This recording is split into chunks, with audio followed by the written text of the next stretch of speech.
जय श्री सत्यनारायण स्वामी जय आनंद एक बार हरि बोल शुणा सुंदर कथाटी भगवान राणी माने केते थिले और जहा कि नारद देखी विस्मय हो जाते से कथा शुणवार कारण जे भगवान जो ऐश्वर्य सी स्वयं सृष्टिकर्ता कारण से सृष्टिकर्ता आम मन भावना आसो भगवान ही किभली रही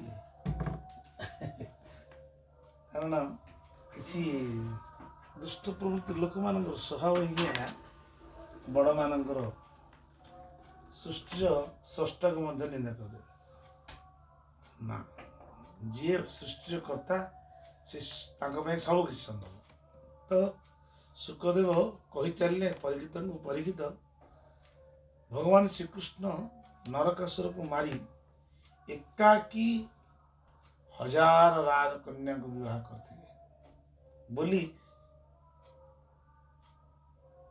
शुणी श्रीकृष्ण को घर संसार किपर चली नारद महर्षि भगवान लीला को देखा व्याकुलता है भगवान श्रीकृष्ण नरकासुर को मारी एकाकी 10,000 राजकन्या को विवाह कले बोली शुणी श्रीकृष्ण घर संसार किपर चली देखा नारद मन में विशेष उत्कंठा जाता है से भाविबा लगिले आहा हा कि आश्चर्य कथा जड़े मात्र भगवान श्रीकृष्ण गोटे शरीर एक संगे 16,000 पुर पृथक पृथक भाव 16,000 राजकुमारी को विवाह किपरि एपरी उत्सुकता हेतु भगवान लीला देखा निमित्त नारद आसी द्वारिका पहुंचले से देखिले सेठाकर उद्यान और उपवन मानक नाना जातिर फूल गछ रही से सबू गछरे विभिन्न रंगर फूल लदी विभिन्न प्रकार पक्षी जल कलरव करुछंती ओ दल दल भ्रमर गुंजन कर सरोवर मानक निर्मल जल पूर्ण हो रही से सबरे नील रक्त श्वेत वर्णर एते पद्म और कई फूल फुटी जे देखिले मन होठारे पद्म और कईर भिड़ लगी पुणी सरोवर गुड़िक दल दल हंस सारस कलरव कर द्वारकापुरी स्फटिकमणि और रूपारे निर्मित 9 लक्ष भवन थाए से भवन सबू नीला और महामरकत मणिर ज्योति झलसुए एवं सबु भवन रे सुना और हीरार बहु सामग्री शोभा पाऊ नगर राजपथ गली छक तथा बजार अत्यंत सुंदर होता है घोड़ाशाल प्रभृति पशु मानक रहिबा स्थान सभा भवन और विभिन्न देव मंदिर रही नगर सौंदर्य आहरी अधिक चमक उठे नगर रास्ता घाट गलिकंदी छक स्थान मानक सुगंध द्रव्य बिंछा जाए विभिन्न स्थान रे छोट और बड़ पताका गुड़िकर माल झुलु थाए एवं एते पताका उड़ू थाए जे ता फल रास्ता रे खरा पड़ू न थाए वाह इथिला द्वारिका नारी माने भगवान श्रीकृष्ण अत्यंत सुंदर अंतपुर से मानकर थाए से सब निर्माण करिबारे विश्वकर्मा निजर समस्त कला कौशल समस्त कारीगरी लगाई देथिले तेणु बड़ बड़ लोकपालक माने मध्य सेही अंतपुर प्रशंसा करथांती सेही अंतपुर रे भगवानंकर राणी मानंकर 16,000 रु भी अधिक राणी निवास रहिथिला नारद जाई से भीतर गोटे बड़ राणी निवास रे प्रवेश कले ସେହି ନିବାସର ସ୍ତମ୍ଭ ସବୁ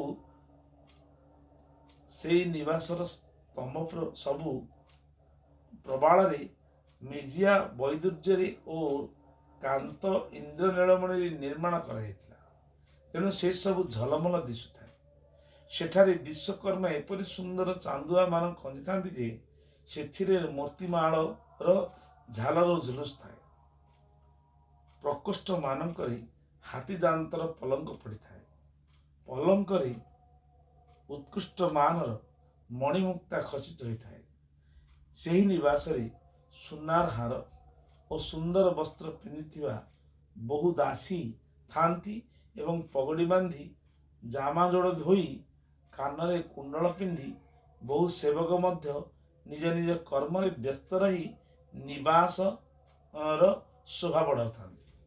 ବିବିଧ ପ୍ରକାରର ରତ୍ନର ଆଲୋକରେ ଅନ୍ଧାର ହୋଇ ହୋଇ ଯାଇଥାଏ।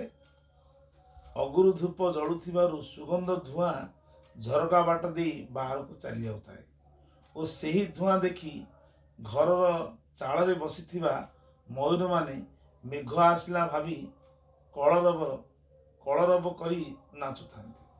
ନିବାସ ଭିତରକୁ ଯାଇ ଦେବର୍ଷି ନାରଦ ଦେଖିଲେ ଯେ ଭଗବାନ ଶ୍ରୀକୃଷ୍ଣ ସେହି ନିବାସରେ ସ୍ୱାମିନୀ ରୁକ୍ମିଣୀଙ୍କ ସହିତ ବସିଛନ୍ତି ଏବଂ ସେହି ନିବାସରେ ରୁକ୍ମିଣୀଙ୍କ ପରି ରୂପ ଗୁଣ ଓ ଅବସ୍ଥା ବେଶଭୂଷାରେ ମଣ୍ଡିତ ସହସ୍ର ସହସ୍ର ଦାସୀ ସର୍ବଦା ରହିଥିଲେ ମଧ୍ୟ ସ୍ୱୟଂ ରୁକ୍ମିଣୀ ଭଗବାନଙ୍କ ଉପରେ ସୁନାବେଣ୍ଟ ଲାଗିଥିବା ଚାମର ଢାଳୁଥାନ୍ତି। ନାରଦଙ୍କୁ ଦେଖୁ ଦେଖୁ ଧାର୍ମିକ ମାନଙ୍କର ମୁକୁଟମଣି ଭଗବାନ ଶ୍ରୀକୃଷ୍ଣ ରୁକ୍ମିଣୀଙ୍କ ସହିତ ପଲଙ୍କରୁ ଉଠି ଠିଆ ହୋଇ ପଡ଼ିଗଲେ ଏବଂ ଆସି ନାରଦଙ୍କ ଯୁଗଳ ଚରଣରେ ନିଜର ମୁକୁଟଯୁକ୍ତ ଶିର ଲଗାଇ ପ୍ରଣାମ କଲେ। ତାପରେ ସେ ତାଙ୍କୁ ଯୋଡ଼ ହସ୍ତରେ ଡାକି ଆଣି ନିଜ ଆସନରେ ବସାଇଲେ। ହେ ପରୀକ୍ଷିତ, ଏଥିରେ ସନ୍ଦେହ ନାହିଁ ଯେ ଭଗବାନ ଶ୍ରୀକୃଷ୍ଣ ହେଉଛନ୍ତି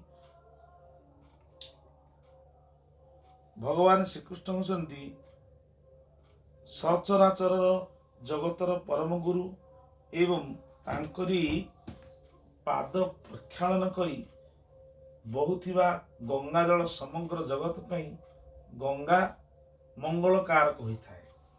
ତଥାପି ସେ ହେଉଛନ୍ତି ପରମ ଭକ୍ତବତ୍ସଳ ଓ ସନ୍ଥ ମାନଙ୍କର ପରମ ଆଦର୍ଶ। ସେ ସେମାନଙ୍କର ସ୍ୱାମୀ। ତାଙ୍କର ଗୋଟିଏ ଅସାଧାରଣ ନାମ ହେଉଛି ବ୍ରହ୍ମଣ୍ୟ ଦେବ।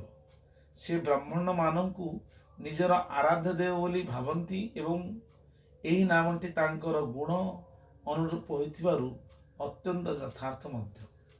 ତେଣୁ ସେ ନିଜେ ନାରଦଙ୍କର ପାଦ ଧୋଇ ଦେଇ ନିଜ ମସ୍ତକରେ ତାଙ୍କର ଚରଣାମୃତ ଧାରଣ କଲେ। ନରଶିରୋମଣି ତଥା ନରଙ୍କ ସଖା ସର୍ବଦର୍ଶୀ ପୁରାଣ ପୁରୁଷ ଭଗବାନ ଶ୍ରୀ ନାରାୟଣ ଶାସ୍ତ୍ରୋକ୍ତ ବିଧିରେ ଦେବର୍ଷି ଶ୍ରେଷ୍ଠ ନାରଦଙ୍କୁ ପୂଜା କଲେ। ତାପରେ ଅମୃତ ଠାରୁ ମଧ୍ୟ ଅଧିକ ମଧୁର ତଥା ମିତବାଣୀରେ ଅଳ୍ପ ଶବ୍ଦରେ ତାଙ୍କୁ ସ୍ୱାଗତ ସତ୍କାର କରି କହିଲେ, ହେ ପ୍ରଭୁ, ଆପଣ ତ ସ୍ୱୟଂ ହେଉଛନ୍ତି ସମଗ୍ର ଜ୍ଞାନ ବୈରାଗ୍ୟ ଧର୍ମ ଯଶ ଶ୍ରୀ ଐଶ୍ୱର୍ଯ୍ୟର ପୂର୍ଣ୍ଣ, ତଥାପି ମୁଁ ଆପଣଙ୍କର ସେବା କରିବି, ଆଜ୍ଞା ହେଉ। ଦେବର୍ଷି ନାରଦ କହିଲେ, ଭଗବାନ, ଆପଣ ହେଉଛନ୍ତି ସମସ୍ତ ଲୋକର ଏକମାତ୍ର ସ୍ୱାମୀ। ଭକ୍ତମାନଙ୍କୁ ପ୍ରେମ କରିବା ଓ ଦୁଷ୍ଟମାନଙ୍କୁ ଦଣ୍ଡ ଦେବା ଆପଣଙ୍କ ପକ୍ଷରେ କୌଣସି ନୂଆ କଥା ନୁହେଁ ପ୍ରଭୁ। ହେ ପରମ ଯଶସ୍ୱୀ ପ୍ରଭୁ, ହେ ଜଗତର ସ୍ଥିତି ଓ ସୁରକ୍ଷା ଦ୍ୱାରା ସକଳ ଜୀବଙ୍କର କଲ୍ୟାଣ କରିବା ନିମନ୍ତେ ଆପଣ ଯେ ସ୍ୱେଚ୍ଛାରେ ଅବତାର ଗ୍ରହଣ କରିଛନ୍ତି ତାହା ମୁଁ ଭଲ ରୂପେ ଜାଣେ। ବଡ଼ ସୌଭାଗ୍ୟର କଥା ଯେ ଆଜି ମୋତେ ଆପଣଙ୍କର ଚରଣ ଦର୍ଶନ ମିଳିଗଲା। ଆପଣଙ୍କର ଏହି ଚରଣ କମଳ ସମସ୍ତ ଜୀବକୁ ମୋକ୍ଷ ପ୍ରଦାନ କରିବାକୁ ସମର୍ଥ। ଅସୀମ ଜ୍ଞାନର ଅଧିକାରୀ ବ୍ରହ୍ମା ଶଙ୍କର ପ୍ରଭୃତି ସଦା ସର୍ବଦା ଆପଣଙ୍କର ଚରଣ ଚିନ୍ତନ କରନ୍ତି। ସେହି ଚରଣ ଯୁଗଳକୁ ଅବଲମ୍ବନ କଲେ ହିଁ ସଂସାର ରୂପୀ କୂପରେ ପଡ଼ିଯାଇଥିବା ପ୍ରାଣୀ ଉଦ୍ଧାର ପାଇଯାଏ। ଆପଣ ମୋତେ ଏପରି କୃପା କରନ୍ତୁ ଯେ ମୁଁ ଯେଉଁଠି ଅବସ୍ଥାରେ ଥାଏ, ମୋତେ ଆପଣ ଏପରି କୃପା କରନ୍ତୁ ଯେ ମୁଁ ଯେଉଁ ଅବସ୍ଥାରେ ଥାଏ ନା କାହିଁକି ଆପଣଙ୍କର ସେହି ଚରଣ କମଳରେ ସ୍ମୃତି ମୋ ଭିତରେ सर्वदा रही एवं ସେହି ଚରଣ କମଳର ଧ୍ୟାନରେ ମୁଁ ସଦା ସର୍ବଦା ତନ୍ମୟ ହୋଇ ରହିଥାଏ। ଶୁକଦେବ କହି ଚାଲିଲେ, ହେ ପରୀକ୍ଷିତ, ଏହାପରେ ଯୋଗେଶ୍ୱର ମାନଙ୍କର ମଧ୍ୟ ଈଶ୍ୱର ଭଗବାନ ଶ୍ରୀକୃଷ୍ଣଙ୍କର ଯୋଗ ମାୟାର ରହସ୍ୟ ଜାଣିବା ନିମନ୍ତେ ଦେବର୍ଷି ନାରଦ ପ୍ରଭୁଙ୍କର ଅନ୍ୟ ଏକ ପତ୍ନୀଙ୍କ ନିବାସକୁ ଗଲେ। ସେଠାକୁ ଯାଇ ଦେଖନ୍ତି ତ ଭଗବାନ ଶ୍ରୀକୃଷ୍ଣ ନିଜର ପ୍ରାଣପ୍ରିୟା ପତ୍ନୀ ଓ ଉଦ୍ଧବଙ୍କ ସହିତ ବସି ପଶା ଖେଳୁଛନ୍ତି। ସେଠାରେ ବି ଭଗବାନ ଶ୍ରୀକୃଷ୍ଣ ଉଠି ଠିଆ ହୋଇ ପଡ଼ି ତାଙ୍କୁ ସ୍ୱାଗତ କଲେ, ଆସନରେ ବସାଇଲେ ଏବଂ ବିବିଧ ସାମଗ୍ରୀ ଦ୍ୱାରା ବଡ଼ ଭକ୍ତିର ସହିତ ତାଙ୍କର ପୂଜାର୍ଚ୍ଚନା କଲେ। ତାପରେ ଭଗବାନ କିଛି ଜାଣିନଥିବା ପରି ନାରଦଙ୍କୁ ପଚାରିଲେ, ଆପଣ ଏଠାକୁ କେତେବେଳେ ଆସିଲେ କି ମହର୍ଷି? ଆପଣ ତ ପରିପୂର୍ଣ୍ଣ ଓ ଆପ୍ତକାମ, ଆମେମାନେ ତ ଅପୂର୍ଣ୍ଣ। ଏପରି ଅବସ୍ଥାରେ ଭଲା ଆମେମାନେ ଆପଣଙ୍କର କି ସେବା କରିପାରିବୁ? ତଥାପି ହେ ବ୍ରହ୍ମସ୍ୱରୂପ ନାରଦ, ଆପଣ କିଛି ସମୟ ନିଶ୍ଚୟ କିଛି ନା କିଛି ଆଜ୍ଞା କରନ୍ତୁ ଓ ଆମକୁ ସେବାରେ ଅବସର ଦେଇ ଆମ ଜନ୍ମକୁ ସଫଳ କରନ୍ତୁ। ଏସବୁ ଦେଖି ଓ ଶୁଣି ନାରଦ ବିସ୍ମିତ ହୋଇଗଲେ। ସେ ଚୁପଚାପ ସେଠାରୁ ଉଠି ଅନ୍ୟ ଏକ ରାଣୀ ନିବାସକୁ ଚାଲିଗଲେ। ସେଠାରେ ବି ନାରଦ ଦେଖିଲେ ଯେ ଶ୍ରୀକୃଷ୍ଣ ତାଙ୍କର ଛୋଟ ଛୋଟ ଛୁଆମାନଙ୍କୁ ଆଦର ସହିତ ସ୍ନେହ କରୁଛନ୍ତି। ସେଠାରୁ ଯାଇ ଅନ୍ୟ ଏକ ରାଣୀ ନିବାସରେ ଦେଖନ୍ତି ତ ଶ୍ରୀକୃଷ୍ଣ ସ୍ନାନ କରିବାକୁ ପ୍ରସ୍ତୁତ ହେଉଛନ୍ତି। ଏପରି ଭାବରେ ଦେବର୍ଷି ନାରଦ ବିଭିନ୍ନ ରାଣୀ ନିବାସରେ ଭଗବାନଙ୍କର ବିଭିନ୍ନ କର୍ମ କରୁଥିବାର ଦେଖିବାକୁ ପାଇଲେ। ନାରଦ ଦେଖିଲେ ଯେ କେଉଁଠି ସେ ଯଜ୍ଞ କୁଣ୍ଡରେ ହୋମ କରୁଛନ୍ତି ତ କେଉଁଠି ପଞ୍ଚମହାଯଜ୍ଞରେ ଦେବତା ଆଦିଙ୍କୁ ଆରାଧନା କରୁଛନ୍ତି ତ କେଉଁଠି ବ୍ରାହ୍ମଣ ମାନଙ୍କୁ ଭୋଜନ କରାଉଛନ୍ତି ତ କେଉଁଠି ସ୍ୱୟଂ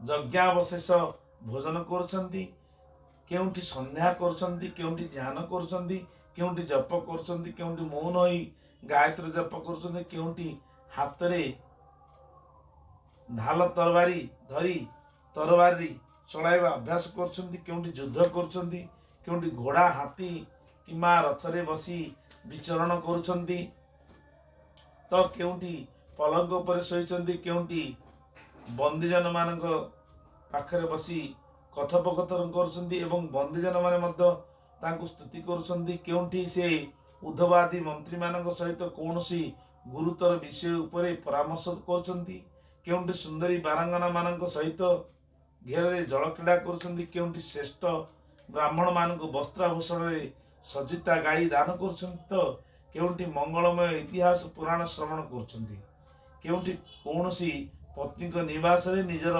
ପ୍ରାଣପ୍ରିୟାଙ୍କ ସହିତ ହାସ୍ୟ ବିନୋଦ କରି ହସୁଛନ୍ତି ତ କେଉଁଠି ଧର୍ମ ଚର୍ଚ୍ଚା କରୁଛନ୍ତି, ପୁଣି କେଉଁଠି ଧନ ସଂଗ୍ରହ ଓ ଧନ ବୃଦ୍ଧି କରିବା କାର୍ଯ୍ୟରେ ଲାଗି ପଡ଼ିଛନ୍ତି ତ କେଉଁଠି ଧର୍ମ ଅନୁକୂଳ ଗୃହସ୍ଥଚିତ ବିଭିନ୍ନ ବିଷୟ ଉପଦେଶ ଉପଭୋଗ କରୁଛନ୍ତି, କେଉଁଠି ଏକାନ୍ତରେ ବସି ପ୍ରକୃତିର ଅତୀତ ପୁରାଣ ପୁରୁଷକୁ ଧ୍ୟାନ କରୁଛନ୍ତି ତ କେଉଁଠି ଗୁରୁଜନ ମାନଙ୍କର ସହିତ ବସି କଥୋପକଥନ ହେଉଛନ୍ତି ଏବଂ ଗୁରୁଜନ ମାନଙ୍କୁ ସେମାନଙ୍କର ଇଚ୍ଛିତ ଭୋଗ୍ୟ ସାମଗ୍ରୀ ପ୍ରଦାନ କରି ସେବା ଶୁଶ୍ରୂଷା କରୁଛନ୍ତି।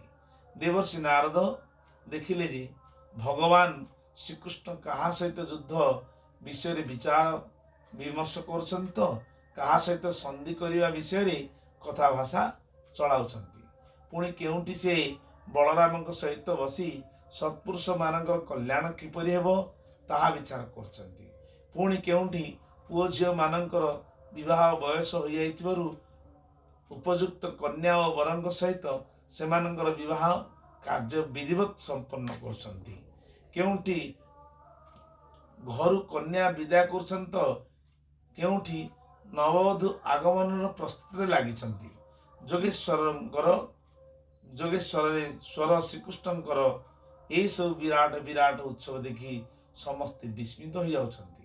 ପ୍ରଭୁ କେଉଁଠି ବଡ଼ ବଡ଼ ଯଜ୍ଞ ଦ୍ୱାରା ସକଳ ଦେବତା ମାନଙ୍କର ଯଜନ ପୂଜନ କରୁଛନ୍ତି ତ କେଉଁଠି କୂଅ ବଗିଚା ମଠ ଆଦି ପ୍ରତିଷ୍ଠା କରି ଇଚ୍ଛାପୂର୍ବକ ଧର୍ମ ଆଚରଣ କରୁଛନ୍ତି। କେଉଁଠି ଶ୍ରେଷ୍ଠ ଯାଦବ ମାନଙ୍କର ଗହଣରେ ସିନ୍ଧୁ ଦେଶୀୟ ଅଶ୍ବ ଆରୋହ ପୂର୍ବକ ମୃଗୟା କରୁଛନ୍ତି ତ ଏବଂ ଯଜ୍ଞ ନିମନ୍ତେ ପବିତ୍ର ବସ୍ତୁ ସଂଗ୍ରହ କରୁଛନ୍ତି। ପୁଣି କେଉଁଠି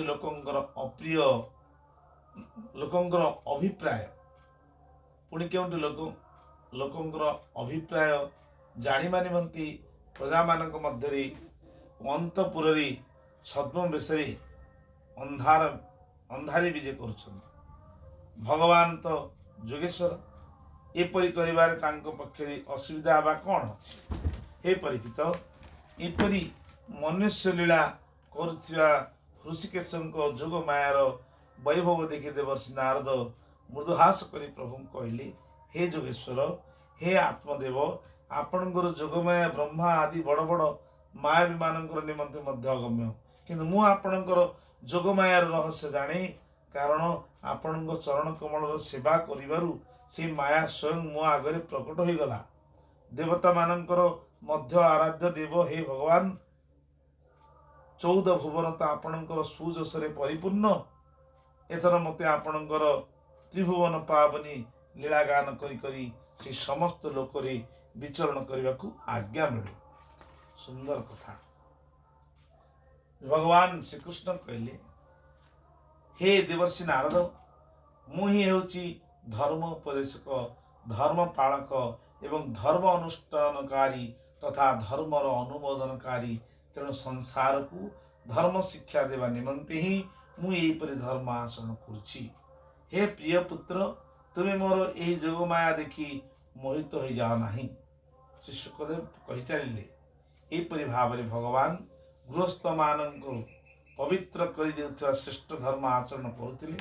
ସେ ଏକ ତଥା ଅଦ୍ୱିତୀୟ ସତ, ତଥାପି ଦେବର୍ଷି ନାରଦ ତାଙ୍କୁ ତାଙ୍କର ପ୍ରତ୍ୟେକ ପତ୍ନୀଙ୍କ ନିବାସରେ ଭିନ୍ନ ଭିନ୍ନ ରୂପରେ ଦେଖିବାକୁ ପାଇଲେ। ଭଗବାନ ଶ୍ରୀକୃଷ୍ଣଙ୍କର ଶକ୍ତି ଅନନ୍ତ। ତାଙ୍କ ଯୋଗମାୟାର ପରମ ଐଶ୍ୱର୍ଯ୍ୟ ବାରମ୍ବାର ଦେଖିବାକୁ ପାଇ ଦେବର୍ଷି ନାରଦଙ୍କର ବିସ୍ମୟ ଓ କୌତୂହଳ ସୀମା ରହିଲା ନାହିଁ। ଭଗବାନ ଶ୍ରୀକୃଷ୍ଣ ଦ୍ୱାରିକାରେ ଗୃହସ୍ଥଙ୍କର ପରି ବିଭିନ୍ନ କର୍ମରେ ଏପରି ରତ ଥିଲେ ଯେ ମନେ ହେଉଥିଲା ସତେ ଯେପରି ତାଙ୍କର ଧର୍ମ, ଅର୍ଥ ଓ କାମ ରୂପକ ପୁରୁଷାର୍ଥରେ ବିଶେଷ ଶ୍ରଦ୍ଧା ରହିଛି। ସେ ଦେବର୍ଷି ନାରଦଙ୍କୁ ବହୁତ ସମ୍ମାନ ଦେଲେ। ଦେବର୍ଷି ନାରଦ ପ୍ରସନ୍ନ ହୋଇ ଭଗବାନଙ୍କୁ ସ୍ମରଣ କରି କରି ସେଠାରୁ ଫେରି ଆସିଲେ। ହେ ରାଜ, ସକଳ ଜଗତର କଲ୍ୟାଣ ନିମନ୍ତେ ଭଗବାନ ନାରାୟଣ ନିଜର ଅଚିନ୍ତ୍ୟ ମହାଶକ୍ତି ଯୋଗମାୟାକୁ ଅଙ୍ଗୀକାର କରନ୍ତି। ସକଳ ଜଗତର କଲ୍ୟାଣ ନିମନ୍ତେ ଭଗବାନ ନାରାୟଣ ନିଜର ଅଚିନ୍ତ୍ୟ ମହାଶକ୍ତି ଯୋଗମାୟାକୁ ଅଙ୍ଗୀକାର କରନ୍ତି ଏବଂ ଏହିପରି ଅନେକ ମାନବ ଲୀଳା କରିଥାନ୍ତି। ଦ୍ୱାରକାପୁରୀରେ 16,000ରୁ ବି ଅଧିକ ପତ୍ନୀ ସେମାନଙ୍କର ସଲଜ୍ଜ ଏବଂ ପ୍ରେମପୂର୍ଣ୍ଣ ଚାହାଣୀ ତଥା ମନ୍ଦ ମନ୍ଦ ମୃଦୁହାସ ଦ୍ୱାରା ଭଗବାନଙ୍କର ସେବା କରୁଥାନ୍ତି ଏବଂ ପ୍ରଭୁ ସେମାନଙ୍କ ସହିତ ଗୃହୋଚିତ ବିହାର କରୁଥାନ୍ତି। ଭଗବାନ ଶ୍ରୀକୃଷ୍ଣ ଯେଉଁ ଲୀଳା କରୁଥିଲେ ତାହା ଅନ୍ୟ କେହି କରିପାରିବେ ନାହିଁ। ହେ ପରୀକ୍ଷିତ, ସେ ହେଉଛନ୍ତି ବିଶ୍ୱର ଉତ୍ପତ୍ତି, ସ୍ଥିତି ଓ ପ୍ରଳୟର ପରମ କାରଣ। ଯେ ତାଙ୍କର ବିଭିନ୍ନ ଲୀଳା ଗାନ ଓ ଶ୍ରବଣ କରନ୍ତି ଅଥବା ଲୀଳା ଗାନ ଶ୍ରବଣକୁ ଅନୁମୋଦନ କରନ୍ତି, ତାଙ୍କୁ ମୋକ୍ଷର ମାର୍ଗ ସ୍ୱରୂପ ଭଗବାନ ଶ୍ରୀକୃଷ୍ଣଙ୍କର ଚରଣ କମଳ ପ୍ରାପ୍ତ ହେବ। ଶ୍ରୀକୃଷ୍ଣଙ୍କ ଚରଣରେ ପରମ ପ୍ରେମ ହୋଇ ଭକ୍ତି ମଧ୍ୟ ମିଳିଯିବ। ଜୟ ଶ୍ରୀକୃଷ୍ଣ। ଏହି କହିବାର ତାତ୍ପର୍ଯ୍ୟ ହେଉଛି ଭଗବାନ ଏ ସୃଷ୍ଟିକୁ ଯେତେବେଳେ ଆସନ୍ତି, ଗୃହସ୍ଥ ମାନଙ୍କର ଘରେ କିଭଳି ଜଣେ ପତ୍ନୀ ଜଣେ ପତିର ସମ୍ପର୍କ ଏବଂ ପ୍ରେମ ଭାବ ଏବଂ ଭଲ ପାଇବା ଗୃହସ୍ଥ ଜୀବନରେ ସମସ୍ତଙ୍କ କଥାକୁ ଜଣେ ଗୃହକର୍ତ୍ତା ଭଲ ଭାବରେ ବୁଝେ ଏବଂ ବୁଝି ସୁଝି କାର୍ଯ୍ୟ କରେ, ତେବେ ସେ ପୁରଟି ସେ ଗୃହଟି ବୈକୁଣ୍ଠପୁର ହୋଇଯାଏ। এই কথার তাৎপর্য ଏହା ହେଲା, ଶୁଣି ନିଜର ଗୃହକୁ ପବିତ୍ର କରନ୍ତୁ। ଭଗବାନ ଶ୍ରୀକୃଷ୍ଣ ସଂସାରର ଯେଉଁ ଧର୍ମ ଦେଇଛନ୍ତି ଗୃହସ୍ଥମାନଙ୍କୁ ତାହା ସର୍ବଶ୍ରେଷ୍ଠ। ଇଏ ଥିଲା ଦ୍ୱାରିକା ଲୀଳା ଶ୍ରୀମଦ୍ ଭାଗବତର